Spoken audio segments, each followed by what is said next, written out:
terakhir untuk materi distribusi peluang, kita mempelajari mengenai distribusi normal, di mana distribusi normal ini adalah salah satu jenis distribusi peluang kontinu. Distribusi normal ini adalah distribusi peluang kontinu yang banyak digunakan. Jadi ini penting sekali kita pelajari ya. Disebut pula sebagai distribusi Gaussian atau distribusi Gauss karena yang menemukan adalah Friedrich Gauss, di mana ia menjabarkan persamaan dari suatu kajian tentang kesalahan dalam pengukuran berulang suatu besaran yang sama. Kurva dari distribusi normal ini adalah dalam bentuk lonceng ya, seperti bel atau lonceng seperti ini ya. Bentuknya kurang lebih seperti ini, di mana distribusi ini sangat berperan pada statistika inferensial yang kita akan pelajari setelah UTS ya, masuk ke statistika inferensial, yaitu statistika yang ilmu statistika yang isinya adalah mengenai pengujian hipotesis, salah satunya yaitu bisa juga pengujian panjang umur atau life testing dan sebagainya. Nah, untuk distribusi normal ini tadi ya, yang dijelaskan di awal bahwa distribusi peluang kontinu itu bentuk fungsinya akan selalu dalam bentuk integral, fungsinya selalu diintegralkan, kemudian dan selalu disajikan dalam bentuk rumus. Nah, nanti rumusnya itulah yang akan dibentuk menjadi kurva, yang kurvanya akan selalu dalam bentuk bel atau lonceng. Grafik dari suatu distribusi normal disebut juga dengan kurva normal, di mana fungsi kepadatan peluang atau fungsi peluang atau rumus distribusi normal dengan variabel acak normal X dan minnya adalah min ini ya, mu. Ini simbol dari rata-rata yang menggunakan huruf Greek mu, dan standar deviasi atau simpangan baku adalah sigma. Rumusnya adalah ini. Ya, untuk X-nya dari min ta hingga sampai ta hingga, kemudian P di sini ini adalah 3,14159 dan seterusnya. Kemudian E-nya masih sama seperti E yang kita gunakan di rumus sebelumnya, yaitu rumus distribusi Poisson ya. E-nya masih sama 2,718 dan seterusnya. Pangkat, min, setengah dan seterusnya ini ya. Ini adalah rumus dari distribusi normal. Dan ini adalah kurva normalnya.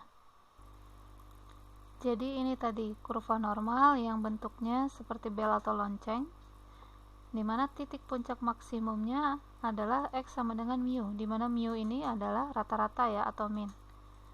Nah, ini adalah titik puncaknya di sini ketika X ini adalah sumbu X, yaitu X-nya itu adalah data kita ya. Data, kemudian ini mu-nya ada di sini di tengah-tengah, di mana mu ini yang bermakna sebagai min sekaligus modus sekaligus median. Kalau dilihat dari kurva jelas dia median karena dia ada di tengah-tengah ya. Jadi ini kan simetris ya, kurva simetris terhadap sumbu vertikal yang melalui rata-rata mu.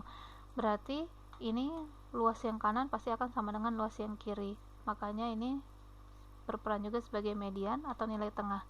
Dan juga berperan sebagai modus. Kita lihat bahwa data itu banyaknya, paling banyak puncaknya itu ada di tengah sini, yaitu di mu sini ya, berarti yang paling sering muncul alias modus itu pun juga sama dengan rata-rata. Jadi distribusi normal itu minnya itu akan sama dengan modus sama dengan median juga. Kemudian kurva bertitik belok di X sama dengan mu plus sigma dan mu min sigma di sini ya, titik belok.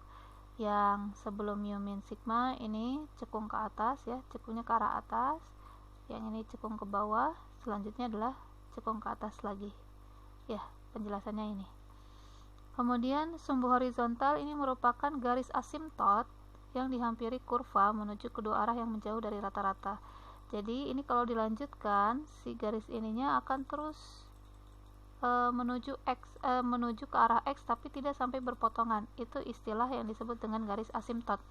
Jadi X ini sebagai garis asimtot alias si garis dari kurva itu akan mengarah ke sumbu X tapi tidak sampai memotong, tidak sampai berpotongan atau bersentuhan. Sama yang ke arah kiri juga sama ya. Kemudian luas daerah di bawah kurva di atas sumbu horizontal alias selonceng ini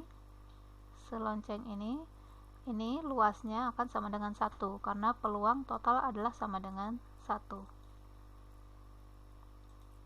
Baik, kemudian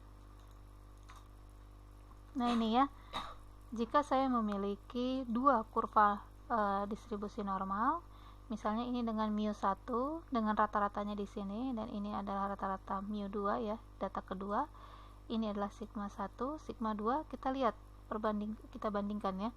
Mu 1 tidak sama dengan mu 2, kita lihat jelas bahwa mu 1 itu lebih kecil karena lebih kiri ya.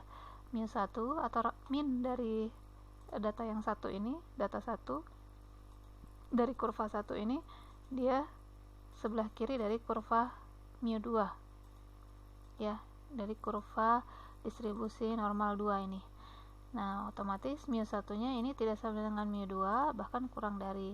Tapi kalau kita lihat sigmanya alias simpangan bakunya itu sama, karena melebarnya kurva dari garis mu-nya itu sama, segini juga ya, yang kiri dan kanan sama ya, sama segini. Jadi ini mu-nya kurang dari mu 2 atau tidak sama dengan ya, tidak sama dengan mu 2, tapi sigmanya sama. Standar deviasi atau simpangan bakunya sama.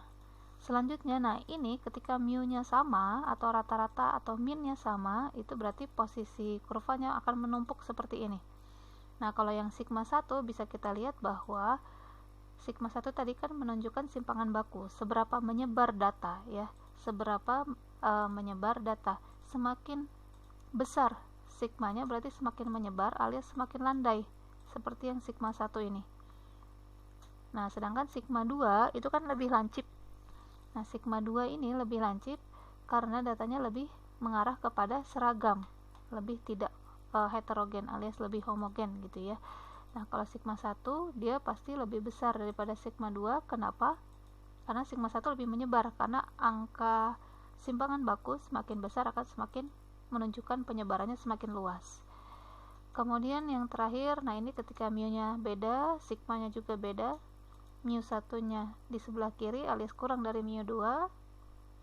Kemudian sigma 1-nya ini lebih kecil dari sigma 1 lebih besar daripada sigma 2 tadi ya. Kenapa lebih besar? Karena dia lebih menyebar. Dia tidak lebih lancip ya, dia lebih menyebar ke arah kanan dan kirinya. Sedangkan yang sigma 2 lebih seragam, lebih mengarah pada mengumpul pada rata-rata atau min atau mu ini. Ini adalah perbedaan dari kondisi mu dan sigma pada distribusi normal, pada kurva normal ya. Jadi memang dalam distribusi normal yang menjadi tokoh utama itu adalah nilai mu dan nilai sigma, nilai rata-rata dan nilai standar deviasi.